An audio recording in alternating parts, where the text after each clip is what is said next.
CM bunk வந்தாச்சு இந்த ஸ்மாக்டவுனை காப்பாத்துவார்னு நினைச்சேன். இன்னைக்கு நடந்த சம்பவத்தை பார்த்தா ஒன்னும் நடக்காது போலயே. அப்புறம் என்னப்பா உப்மா சாப்பிட்றதுக்கு ரெடியா? இந்த வாரம் ஷோ ஓப்பன் பண்ணது நம்ம ஸ்மாக் டவுன் ஜெனரல் மேனேஜர் நிக் ஆல்டஸ். போன வாரம் அவர் ஒரு பிரேக் எடுத்திருந்தாரு. ஸோ அந்த பிரேக் முடிச்சு நான் ரிட்டர்ன் வந்துட்டேன். இனிமேல் ஸ்மாக் டவுனுக்கு நான் தான் ரெகுலரான ஜெனரல் மேனேஜரா இருக்க போறேன்னு அனௌன்ஸ் பண்றாரு. அதுக்கப்புறம் the new undisputed champion CM பங்கை வெல்கம் பண்றாரு. நம்ம சிஎம் பங்க் ஆடியன்ஸை பார்த்து ஐ மிஸ் யூன்னு சொல்லி தான் தன்னோட ப்ரோமோவே ஸ்டார்ட் பண்றாரு.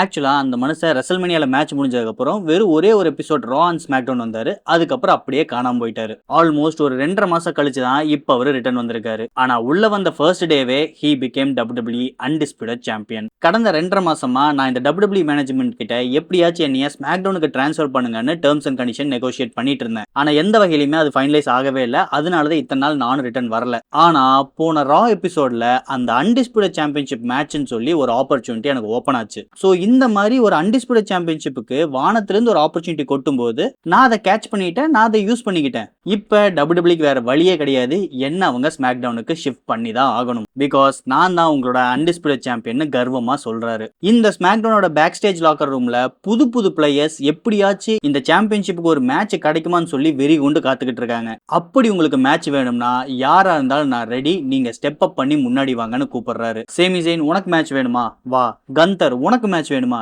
நீயும் வா. ஃபின் பேலர் நம்ம ஆல்ரெடி அந்த வேர்ல்ட் ஹெவிவெயிட் சாம்பியன்ஷிப்புக்காக 2 தடவை சண்டை போட்டிருக்கோம். பட் பரவாயில்ல, இது அன்டிஸ்பியூட்டட் சாம்பியன்ஷிப், இதுக்காகவும் சண்டை போடலாம். Royce keys, Damian priest, trick Williamson லைனா நேம் அடிக்கிட்டு இருக்காரு. கரெக்டா இப்ப நம்ம கோடி ரோட்ஸ் உள்ள வராரு. பங்க பார்த்து அப்படியே நக்கலா போன தடவை நம்ம 2 பேரும் இந்த ரிங்குக்குள்ள நிற்கும் போது நான் அன்டிஸ்பியூட்டட் சாம்பியனா இருந்தேன், என்னோட கண்ணு தான் அந்த மாதிரி பிளாக் அவுட் ஆயிருந்துச்சு. இப்ப 2.5 மாசம் கழிச்சு நான் உள்ள வரேன், அப்படியே ட்விஸ்ட் ஆயிருக்கு. நீ அன்டிஸ்பியூட்டட் சாம்பியனா இருக்க, என் கண் எப்படி பிளாக் அவுட் ஆச்சோ அதே மாதிரி உன்னோட கண்ணு பிளாக் அவுட் ஆயிருக்கு அப்படின்னு லைட்டா ஒரு சர்க்காசம் பண்ணிட்டு இருக்காரு. இப்ப நம்ம பங்க் அப்படியே கோடியை பார்த்து நம்ம 2 பேருமே WWEக்கு ரிட்டர்ன் வந்ததுக்கு அப்புறம் பல இடத்துல நம்ம ஃபேஸ் ஆஃப் பண்ணிருக்கலாம். பட் முடிஞ்ச அளவுக்கு அந்த மாதிரி ஒரு ஃபேஸ் ஆஃபே வராத அளவுக்கு நம்ம எஸ்கேப் ஆகி போயிட்டு இருந்தோம். ஆனா இன்னைக்கு இனிமேல் அப்படி போயிடவே முடியாதுங்கிற ஒரு ஸ்டேஜுக்கு வந்து நின்றுருக்கோம். ஸோ மனசுல என்ன இருக்கோ அதை ஓப்பனா கேளுன்னு கேட்க நம்ம கோடி ரோட்ஸ் வர்ற சம்மர் ஸ்லாம்ல எனக்கு இந்த டைட்டில் ஷாட் வேணும்னு கேட்கறாரு. அதுக்கு சிஎம் பங்க் உடனே அக்செப்டும் பண்ணிக்கிறாரு. இது எல்லாமே நடந்துட்டு இருக்கும் போது நம்ம ஜிஎம் அந்த ரிங்கோட கார்னர்ல நின்னு பார்த்துட்டு தான் இருக்காரு. இவங்க 2 பேரும் இதை பேசி ஃபைனலைஸ் பண்ண உடனே வர்ற சம்மர் ஸ்லாம்ல Cody Rhodes versus CM Punk for WWE undisputed championship match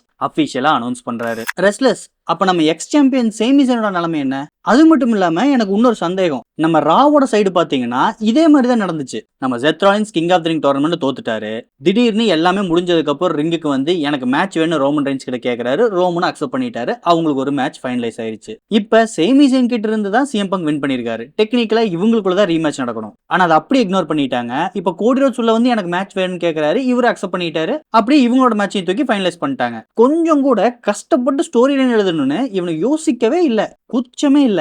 first match Finn Balor versus டாமா டாங்கா. முதல்ல இந்த மேட்ச் ஏன் நடக்குது? போன வாரம் நம்ம ஃபின் பேலரை இந்த டாமா டாங்கா டாலா டாங்கா 2 பேருமே சேர்ந்து அட்டாக் பண்ணாங்க. அதோட விளைவா தான் இப்ப இந்த மேட்ச் நடக்குது. இந்த மேட்ச் முழுக்கவே டாலா டாங்கா ரிங் சைடுல தான் இருக்காரு. எப்பெல்லாம் சான்ஸ் கிடைக்குதோ ஃபின் பேலர் இவர் டிஸ்டர்ப் பண்ணிட்டே தான் இருக்காரு. ஆனா ஓவரால் இது ஒரு நல்ல மேட்ச். ஒரு பாயிண்ட்ல நம்ம ஃபின் பேலர் தன்னோட ஸ்மாக் போலான்னு கரெக்டா ரிங்கோட கார்னர்ல ஏறி நிக்கிறாரு. இப்ப கரெக்டா நம்ம டாலா டாங்கா அதை டிஸ்டர்ப் பண்ண இந்த ஆப்பர்ச்சுனிட்டி யூஸ் பண்ணி டாமா டாங்கா ஃபின் பேலரோட பேக் நெக்லயே ஒரு ரன்னிங் எல்போ போடுறாரு. உடனுக்குடன் நம்ம ட்ரிபிள் எச் போடுற பெடிகிரி தான், பட் கொஞ்சம் அதை வித்தியாசம் பண்ணி ஒரு மூவ் செட் போட்டாரு. ஆக்சுவலா அந்த மூவ் ரொம்பவே நல்லா இருந்துச்சு. சரி அவ்வளவுதான்ப்பா மேட்ச் முடிஞ்சதுன்னு பின்ஃபால் பண்ணா கிக் அவுட். அதுக்கப்புறம் கொஞ்ச நேரம் மேட்ச் நடக்குது. நம்ம ஃபின் பேலர் ஒரு பாயிண்ட்ல ஃபுல் எனர்ஜிக்கு வந்துடுறாரு. இந்த டைம் ரொம்ப தெளிவா டாமா டாங்கா டாலா டாங்கா 2 பேருமே ரிங்குக்கு வெளியே அடிச்சுட்டு அதுக்கப்புறம் டாமா டாங்கா தூக்கி உள்ள போட்டு அப்புறம் தன்னோட ஸ்மாக் கூடு பிராஸ் போடுறாரு. இப்ப பின்ஃபால் பண்ணி இந்த மேட்சோட வின்னர் ஃபின் பேலர். என்னப்பா நம்ம ஃபின் பேலர் திடீர்னு வின் எல்லாம் பண்றாரு? நீங்க தான் அந்த மனுஷனை கொஞ்சம் கூட மேல வர விட மாட்டீங்களே, திடீர்னு வின் எல்லாம் கொடுக்குறீங்க, ஏதோ கொஞ்சம் அதிசயமா இருக்கு.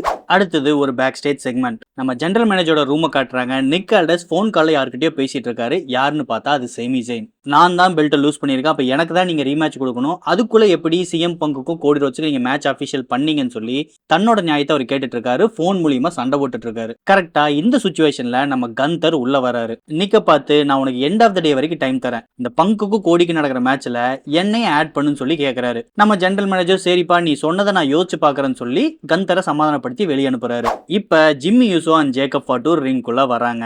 சோலோ சிக்கவா கிட்ட நாங்க பேசியே ஆகணும், இன்னைக்கு நீ இந்த ஸ்டேடியத்துக்குள்ள இருக்கன்னு எங்களுக்கு தெரியும், சோ ஒழுங்கா ரிங்குக்கு வான்னு சொல்லி கூப்பிடுறாரு. ஆனா உள்ள வந்தது சோலோ சிக்கவா கிடையாது, ராய்ஸ் கீஸ். நம்ம ஜிம்மி யூசோ ராய்ஸ் கீஸ் அப்படியே நக்கலா பார்த்து எந்த ஆங்கிள்லயுமே நீ சோலோ சிக்கவா மாதிரி இல்ல, அப்புறம் நீ எதுக்குடா உள்ள வந்திருக்கன்னு சொல்லி நக்கலா கேக்குறாரு. Note this point your honour, இவர் ஆக்சுவலா ரேசிசம் பண்ணிட்டு இருக்காரு. என்ன சோலோ சிக்கவா வெள்ளையா இருப்பா இவன் கருப்பா இருப்பான்னு சொல்லிட்டு நக்கல் பேசிட்டு இருக்கிறியா? ராய்ஸ் கீஸ் நம்ம ஜிம்மி யூசோவை பார்த்து போன 2 வாரமா தேவையில்லாம என்னோட பேரை நீங்க மென்ஷன் பண்ணிட்டே இருக்கீங்க, உங்க ஃபேமிலிக்குள்ள பிரச்சனை நடக்குதுன்னா அது உங்களோட ப்ராப்ளம், என்னோட நேம் எதுக்கு உள்ள கொண்டு வரீங்கன்னு லைட்டா சண்டைக்கு வராரு. அப்படியே லைட்டா நம்ம ரோமன் ரெயின்ஸ் ஓடிசிங்கிற பேரையும் வம்பிழுக்கிறாரு. இப்ப நம்ம ஜிம்மி யூசோவை தள்ளி விட்டுட்டு ஜேக்கப் பாட்டு முன்னாடி வராரு. நீ யார பத்தி வேணா பேசி, யார வேணா நக்கல் பண்ணி, எனக்கு பிரச்சனை கிடையாது, ஆனா ஓடிசிங்கிற பேரை மட்டும் நீ தயவு செஞ்சு மென்ஷன் பண்ணாத, அது உனக்கு நல்லது இல்லைன்னு சொல்லி லைட்டா வார்னிங் கொடுக்குறாரு. இந்த மிரட்டலுக்குலாம் நான் பயப்பட மாட்டேன்னு சொல்லி இவர் லொல்லு பேச, இப்ப உடனே நம்ம ஜிம் யூசா மவனை நீ இப்படியே பேசிட்டு நானும் ஜேக்கப் பாட்டும் சேர்ந்து உன்னை பொழந்து கட்டுவோன்னு சொல்ல, ஜேக்கப் பாட்டு உடனே என்ன 2 பேர்த்தையும் சேர்த்து சொல்றேன், நான் உங்க சண்டைக்குள்ள வரல, நான் சோலோக்காக தான் இங்க உள்ள வந்தேன், சோலோ கிட்ட நான் டைரக்டா டீல் பண்ணிக்கிறேன், இவன் கூட சண்டை போடணும்னா நீ தனியா போடுன்னு அம்போன்னு இவரை கழட்டி விட்டுட்டு அவர் கிளம்பிட்டாரு. இப்ப நம்ம ராய்ஸ் கீஸுக்கு ஜிம்மி யூசோக்கு லைட்டா கைகலப்பு நடக்குது. உடனுக்குடன் ரெஃபரி உள்ள அனுப்பி விட்டு இவங்களுக்கான மேட்சை அபிஷியல் பண்றாங்க. இந்த மேட்ச் முழுக்க பெரிய அளவுக்கு அப்பர் ஹேண்ட்ல இருந்தது நம்ம ராய்ஸ் கீஸ் தான். ஆனா இந்த மாதிரி பெரிய உருவம் இருக்கிற ஒரு பிளேயர் கூட மேட்ச் நடக்குதுன்னா WWE தனக்குனே ஒரு டெம்ப்ளேட் வச்சிருக்காங்க. அதுதான் ரிங்குக்கு வெளியே போய் ஒன்னு ஸ்டீல் ஸ்டெப்ல அடி வாங்குறது, இல்லைன்னா அந்த டர்ன் பகல் ரிங் போஸ்ட் இருக்குல்ல அதுல அடி வாங்குறது. இந்த மேட்ச்ல இந்த ராய்ஸ் கீஸ் 2 இடத்துல அடி வாங்கினாரு. அப்ப என்ன நடக்கும், இந்த மனசு சொங்கிடுவாரு, இந்த ஆப்பர்ச்சுனிட்டி யூஸ் பண்ணி ஆப்போனன்ட் இவர் அடிப்பாரு. அதுவே தான் இங்கேயும் நடக்குது. இந்த டெம்ப்ளேட் நடக்கும்னா ரிங்குக்கு வெளியே தான் மேட்ச் நடக்கணும், அதுதான் நடந்துட்டு இருக்கு. கரெக்டா நம்ம ராய்ஸ் கீஸ் ரிங் போஸ்ட் அடி வாங்கினதோ ஜிம்மி தூக்கி அவர் உள்ள போட்டுட்டு லைட்டா வெளியே நின்று ரெஸ்ட் எடுக்கிறாரு. இப்ப திடீர்னு பார்த்தா ஆடியன்ஸ் மூலமா நம்ம சோலோ சிக்கா வந்து அவருக்கு பின்னாடி நிக்கிறாரு. கரெக்டா அவர் ஜிம்மி அட்டாக் பண்ண ட்ரை பண்ண இப்ப நம்ம ஜேக்கப் பாட்டு உள்ள வராரு. ரிங்குக்கு வெளியே ஜேக்கப் பாட்டுக்கும் சோலோக்கும் லைட்டா சண்டை நடந்துட்டு இருக்கு. இந்த டிஸ்ட்ராக்ஷனை யூஸ் பண்ணி நம்ம ஜிம்மி யூசா அழகா ரிங்குல போய் ராய்ஸ் கீஸ்க்கு ஒரு ஸ்பியர் போடுறாரு. அப்புறம் பின்ஃபால் பண்ணி இந்த மேட்சோட வின்னர் ஜிம்மி யூசோ. இப்ப நம்ம ஜேக்கப் பாட்டு சோலோ சிக்கா ரிங்குக்குள்ள தூக்கி போட்டு அவரை பயங்கரமா அட்டாக் பண்றாரு. இத நம்ம ராய்ஸ் கீஸ் தடுக்க ட்ரை பண்ண ராய்ஸ் கீஸ்க்கு ஒரு அடி உழுகுது. அதுக்கப்புறம் நம்ம சோலோவை ரிங்கோட கார்னர் கொண்டு போய் படுக்க போட்டு கரெக்டா அவரோட கழுத்துல சேர மாட்டி விட்டாரு. இப்ப சோலோவை ஓடி வந்து அந்த ரிங் போஸ்ட்ல இடுப்பு வச்சு முட்டுவாங்கல்ல அந்த மாதிரி பண்றக்காக வராரு. ஆனா அந்த கடைசி பிட்டுக்கு வந்தோடனே ஃபாட்டோ அப்படியே நின்னுட்டாரு. அப்படியே சோலோ கழுத்துட்டு இருக்கிற அந்த சேரை பிடிச்சி கசக்கி மவனை ஒழுங்கா ரா எபிசோடுக்கு வந்து சேரு, அங்க நம்மளோட இந்த ஃபேமிலி பிரச்சனைய பேசி சால்வ் பண்ணலாம், அதை விட்டு தெனா விட்ட இதே மாதிரி சுத்திட்டு இருந்தீங்கன்னா அடுத்த வாரம் நான் இந்த மாதிரி நிக்க மாட்டேன், உன்னை அட்டாக் பண்ணி உன் கரியரையே முடிச்சுட்டு தான் கிளம்புன்னு மிரட்டிட்டு இப்ப வெளியே போறாரு. இந்த ஜேக்கப் பாட்டுவை கொஞ்சம் அன்ஹிஞ்சடா விட்டீங்கன்னு வையன் பாக்குறதுக்கே செமையா இருக்கு. அது போக வர ரா எபிசோட்ல நம்ம ரோமன் ரெயின்ஸ் வேற அப்பியரன்ஸ் கொடுக்க போறான்னு அபிஷியலா சொல்லிட்டாங்க. சோலோ சிக்காவா அங்க வர சொல்லியிருக்காங்க. இப்ப ராய்ஸ் கீஸே அட்டாக் பண்ணிருக்காங்க. ஆல்ரெடி எல்ஏ நைட் பிளட் லைனுக்காக வெயிட் பண்ணிட்டு இருக்காரு. சோ நிறைய ஒரு இன்ட்ரிக்ஸ் இங்க இருந்து டெவலப் ஆயிட்டு இருக்கு. இது எப்படி எல்லாம் ப்ரொசீட் ஆக போகுதுன்னு நம்ம ரா பார்க்கும்போது தெரிஞ்சிடும். அடுத்தது ஒரு பேக் ஸ்டேஜ் செக்மெண்ட். நம்ம கேத்தி சிஎம் பங்கை இன்டர்வியூ எடுத்துட்டு இருக்காங்க. நீங்க இந்த மாதிரி லாஸ்ட் மினிட்ல உள்ள வந்து இந்த சாம்பியன்ஷிப் வின் பண்ணது பல பேருக்கு எரிச்சல் உண்டாக்கி இருக்கு, அதை பத்தி நீங்க என்ன நினைக்கிறீங்க அவங்க கேட்க, பங்க் இது நான் ஆல்ரெடி எக்ஸ்பெக்ட் பண்ணதுதான், அப்படி உங்களுக்கு என்கிட்ட பிரச்சனை இருக்குன்னா நேரடியா வந்து என்கிட்ட ஃபேஸ் டு ஃபேஸ் பார்த்து பேசுங்கன்னு சொல்லிட்டு வார்னிங் கொடுக்குறாரு. கரெக்டா இவர் பேசிட்டு இருக்கும்போது பின்னாடி நம்ம ஜானி கார்கானோ மற்றும் அவங்களோட வைஃப் வந்து நிக்க, பங்க் திரும்பி அந்த வைஃபை பார்த்து உங்க 2 பேத்துக்கு என்னதான் பிரச்சனை, ஒரு காலத்துல ஜானி கார்கானோ பயங்கரமா ரெஸ்லரா சுத்திட்டு இருந்தான், இவனுக்கு பட்ட பேரே ஜானி ரெஸ்லிங் இருந்துச்சு, இப்ப செத்த போன மாட்டா எல்லா வாரமும் இப்ப படுத்துட்டே இருக்கிறான், இது யாருக்காக பண்றான்னு எனக்கு சுத்தமா புரிய மாட்டேங்குது அப்படின்னு இவர் அங்க அட்வைஸ் கொடுக்க, கார்கனோட வைஃப் ஆக்சுவலா சண்டைக்கு வராங்க. இந்த மனுஷன் இப்படிதான் படுத்து கிடக்குறான், பல மாசமா இப்படித்தான் படுத்து கிடக்குறான், ஆனா சேமிசைன் ஒருத்த மட்டும்தான் இவனை மனுஷனா மதிச்சு வந்து பேசினான், உண்மையை சொல்லணும்னா சேமிசைன் தான் actual voice of the voiceless அப்படின்னு இவங்க சேமிசைனுக்காக சப்போர்ட் பண்ண, பங்க் கடைசியில ஒண்ணுதான் சொல்றாரு, நீங்க 2 பேருமே ஒழுங்கா ரிங்குக்கு போய் உங்களோட பழைய நிலைமைக்கு வாங்க, அதை விட்டுட்டு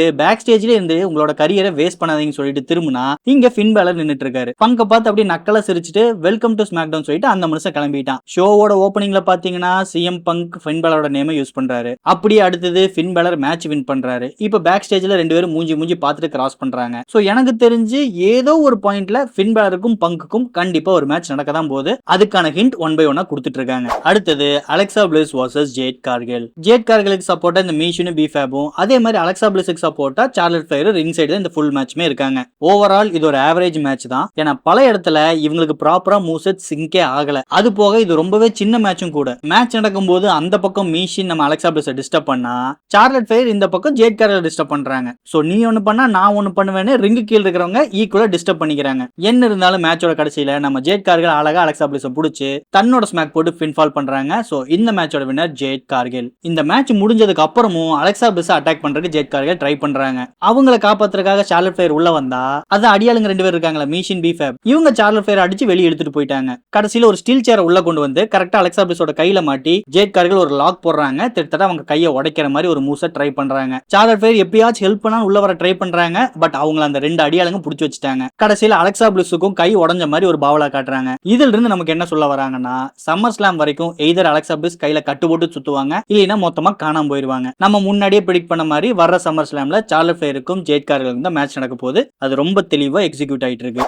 அடுத்து ஒரு பேக் ஸ்டேஜ் செக்மெண்ட். நம்ம ட்ரிக் வில்லியம்ஸோட அந்த USA சாம்பியன்ஷிப்பை லைட்டா ஆல்டர் பண்ணி ஒரு கஸ்டம் பெல்ட்டா இந்த லில்லியாட்டி பிரசன்ட் பண்றாரு. அதாவது அந்த பெல்ட்டுக்கு பின்னாடி பிளாக் கலர் லெதர் இருந்துச்சுல, அதை மொத்தமா கழட்டிட்டு அதுக்கு பதிலா புசு புசுன்னு இருக்கிற மாதிரி ஒரு லெதர் ஸ்ட்ராப்பை அட்டாச் பண்ணிட்டாரு. அட பாவீங்களா, என்னடா இது பொமரேனியன் நாய் இடுப்புல கட்டின மாதிரி இருக்கு. ஆனா உண்மையை ஒத்துக்கிதான் ஆகணும், பெல்ட் ஆக்சுவலா பாக்குறதுக்கு புசு புசுன்னு கொஞ்சம் நல்லா தான் இருக்கு. அடுத்து Trick Williams versus Carmelo Hayes. Overall இது ஒரு அட்டகாசமான மேட்ச். 2 பேருமே இன் ரியல் லைஃப் பயங்கரமான ஃப்ரெண்ட்ஸ். அதனால இவங்களுக்குள்ள ஒவ்வொரு மூவ்செட்டுமே அவ்வளவு பிரமாதமா எக்ஸிக்யூட் ஆச்சு. பாக்கறக்கே அவ்வளவு சிங்கா இருந்துச்சு. இந்த மேட்ச் நடக்கும்போது இது அப்படியே நம்ம ரிக்கி சைன்ஸ் பேக் ஸ்டேஜ்ல லாக்கர் ரூமுக்குள்ள டிவி இருக்கு, அதுல அவர் பார்த்துட்டு நின்னுட்டு இருக்காரு. இந்த மாதிரி மேட்ச் நடக்கிறத லாக்கர் ரூம்ல நின்னு பாக்குறங்கிற கான்செப்டே பல வருஷமா காணாம போச்சு. இப்ப அதை மறுபடியும் கொஞ்சம் கொஞ்சமா உள்ள கொண்டு வராங்க. ஆக்சுவலா பாக்குறதுக்கு ரொம்ப நல்லா இருக்கு. ஒருத்தனை ஒரு மேட்சுக்குள்ளேயே கொண்டு வராம, ஆனா இந்த ஸ்டோரி லைனுக்குள்ள இருக்கான்னு சொல்லி இன்டைரக்டா சொல்றதுதான் இந்த டிவி உட்கார்ந்து பாக்குற கான்செப்ட். இப்ப மறுபடியும் அது உள்ள வருது, ரொம்ப ரொம்ப நல்ல விஷயம். ஒரு பாயிண்ட்ல நம்ம ட்ரிக் வில்லியம்ஸை பிடிச்சி நல்லா அடிச்சு ஒரு கோ பிரேக்கரும் போட்டு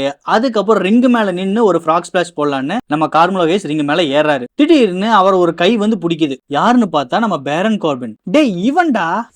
ஃபர்ஸ்ட் நம்ம கார்மெலோ ஹேய்ஸை பிடிச்சி பயங்கரமா அட்டாக் பண்றாரு. அப்புறம் அவங்களோட ஸ்மாக் போடுறாரு. இப்ப மேட்ச் உடனுக்குடன் டிஸ்குவாலிஃபை ஆயிருச்சு. சரி அதோட போவான்னு பார்த்தா ட்ரிக் வில்லியம்ஸையும் பிடிச்சி அடிச்சு அவனுக்கு தன்னோட ஸ்மாக் போடுறாரு. அதுக்கப்புறம் அந்த புசு புசு பெல்ட் தூக்கி நடுவுல போஸ்ட் கொடுத்துட்டு இந்த மனுஷன் கிளம்பிட்டாரு. போற போக்க பார்த்தா இந்த USA சாம்பியன்ஷிப்க்கு சம்மர் ஸ்லாம்ல ஃபேட்டல் 4-way வரும்னு நினைக்கிறேன். நல்ல ஐடியா தான். இந்த பேரன் கார்பனை பத்தி நம்ம பேசி ஆகணும். ரொம்பவே டேலண்டடான பிளேயர். பேக் ஸ்டேஜில் இந்த மனுஷனுக்கு அவ்வளவு ரெப்யூட்டேஷன் இருக்கு. ஏன்னா ரியல் லைஃப்ல ரொம்பவே சாதுவான ஆளு, ரொம்ப ஹெல்பிங் டெண்டன்சி இருக்கக்கூடிய ஆள். அதனாலதான் WWE இவர் எப்பெல்லாம் கிமிக் ஃபேட் அவுட் ஆகுதோ இவர் வெளியே துரத்துல புது புது கிமிக்ஸ் கொடுத்து விதவிதமான ட்ரை எல்லாம் பண்ணாங்க. ஆனா அவரோட கெட்ட நேரம் எந்த ஒரு கிமிக்குமே ப்ராப்பரா ஒர்க் அவுட் ஆகல. ஒரு பாயிண்ட்ல WWE வேற வழி இல்லாம இந்த மனுஷனை லே ஆஃப் பண்ணிட்டாங்க. இப்போ ஆல்மோஸ்ட் ஒரு வருஷம் வெளியே போய் சின்ன சின்ன கம்பெனிஸ்ல வேலை பண்ணிட்டு இப்ப மறுபடியும் ரிட்டர்ன் வந்திருக்காரு. அட்லீஸ்ட் இந்த தடவை அவருக்கு ஒரு ப்ராப்பரான மொமெண்டம் கிடைக்கும் நான் எதிர்பார்க்கிறேன். பட் பாப்போம் என்ன நடக்குன்னு. அடுத்தது நம்ம ரிங் ஜெனரல் கந்தர் ரிங்குள்ள வராரு. நான் இந்த ஷோவோட எண்டு வரைக்கும் வெயிட் பண்ணிட்டேன். இப்ப ஜெனரல் மேனேஜர் நிக் ஆல்டஸ் ரிங்குக்குள்ள வந்து எனக்கு என்ன பிளான் வச்சிருக்கேன்னு சொல்லுன்னு கூப்பிடுறாரு.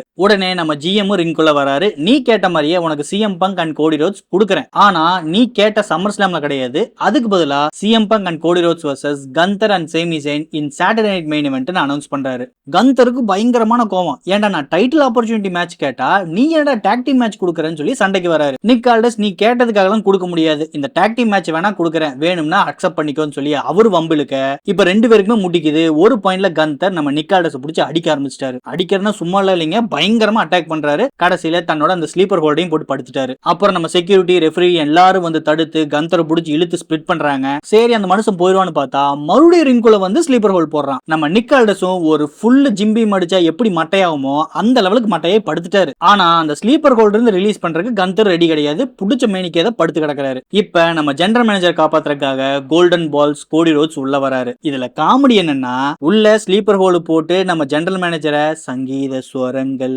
ஏலே கணக்கான அவன் தூங்க வச்சிட்டு இருக்கான். மனுஷன் வேகமா ஓடி வரணும்ல. அப்படியே தமிழ் படத்துல வர சிவா மாதிரி ஃபர்ஸ்ட் LED ஸ்கிரீன் விட்டு வெளியே வந்துட்டேன். இப்ப நான் ஜிப்பை கழட்டுவேன், ஜாக்கெட்டை கழட்டுவேன், அதை தூக்கி கீழே போடுவேன், ஆடியன்ஸ் பார்த்து ஒரு செகண்ட் நிப்பேன், அப்புறம் தான் உள்ள வர நிதானமா வந்துட்டு இருக்கான். ஒரு வழியா ரிங்கு பக்கத்துல வந்துட்டான். சரி என்னமோ பண்ண போறோன்னு ஆர்வமா உட்காந்து பார்த்தா டப்புன்னு கட் பண்ணி தொடரும்னு போட்டுட்டான். என்னடா வர வர தமிழ் சீரியலாட்ட போயிட்டு இருக்கீங்க, இவன் உள்ள வரான், உள்ள வந்து என்ன பண்றாங்கிறத நாங்க பாக்கணும்ல, திடீர்னு கட் பண்ணி தொடர்னு போட்டா அப்ப என்ன பண்றது? இதுல கொடுமை என்னன்னா இது நெட்ஃபிளிக்ஸ்ல தான் டெலிகாஸ்ட் பண்றாங்க. உனக்கு இந்த 3 மணி நேரம் 2 மணி நேரம் டைம் பீரியட் எல்லாம் கிடையாது. ஒழுங்கா போட வேண்டியது தானே, அதை என்ன கட் பண்ணிட்டு போற? சரி அதுக்கப்புறம் என்ன நடந்துச்சு இன்ஸ்டாகிராம் பக்கம் போய் WWE அபிஷியல் பேஜ்ல பார்த்தா ஒன்னும் நடக்கல. கோடி ரோட்ஸ் உள்ள வந்தோடனே கந்தர் ஸ்லீப்பர் ஹோல்ட விட்டுட்டு வெளியே வந்துட்டாரு. அப்புறம் நம்ம கோடி ரோட்ஸ் ரிங்குள்ள இருந்து டே சண்டைக்கு வாடா வாடான்னு கூப்பிட்டு இருக்காரு. இவன் கிடக்கிறான் பைத்தியக்காரன், நீ கத்திட்டுறான்னு சொல்லிட்டு இவர் கிளம்பிட்டாரு. இந்த லட்சணத்துல ஷோ முடிஞ்சிருக்கு. இதுதான் உங்க மெயின் இவென்ட். பிரமாதம். அவ்வளவுதான் ரெஸ்லர்ஸ். ரொம்பவே ஒரு ஆவரேஜான ஷோ தான். இந்த மொத்த ஷோல்ல இருந்து நம்மளுக்கு கிடைச்ச ஒரே ஒரு அவுட்புட் என்னன்னா, சிஎம் பங்கு கோடி ரோட்ஸுக்கு சம்மர் ஸ்லாம்ல மேட்ச் வச்சிருக்காங்க. அவ்வளவுதான், வேற எந்த ப்ரோக்ரஷனுமே கிடையாது. மேபி சோலோ சிக்கோவா ராக்கு வான்னு சொல்லிட்டு போயிருக்கானுங்க. அங்க வந்தா நடக்கும், வராட்டி என்ன நடக்கும்னு கூட நம்மளுக்கு சொல்லல. சோ நான் ஓப்பனிங்லேயே சொன்ன மாதிரி இது உப்மா தான். அப்புறம் என்னப்பா, உப்மாவை நல்லா சாப்பிட்டுருப்பீங்கன்னு நான் நினைக்கிறேன். அப்படியே இந்த வீடியோ பிடிச்சிருந்தா லைக் பண்ணுங்க, மறக்காம ப்ரோ ரெஸ்லிங் பார்க்கக்கூடிய உங்க ஃப்ரெண்ட்ஸுக்கு இந்த சேனலை ஷேர் பண்ணுங்க. அப்படியே சப்ஸ்கிரைபும் பண்ணி விடுங்க, கூடவே அந்த பெல் ஐக்கானே டச் பண்ணி விடுங்க. அப்பதான் நான் வீடியோ போட்ட உடனே உங்களுக்கு நோட்டிபிகேஷன் வரும். அடுத்து வேறொரு ப்ரோ ரெஸ்லிங் வீடியோல நான் உங்களை சந்திக்கிறேன். அது வரைக்கும் it's me Veera signing off. Until next time. Ladies and gentlemen, on this microphone, in that ring, acknowledge me.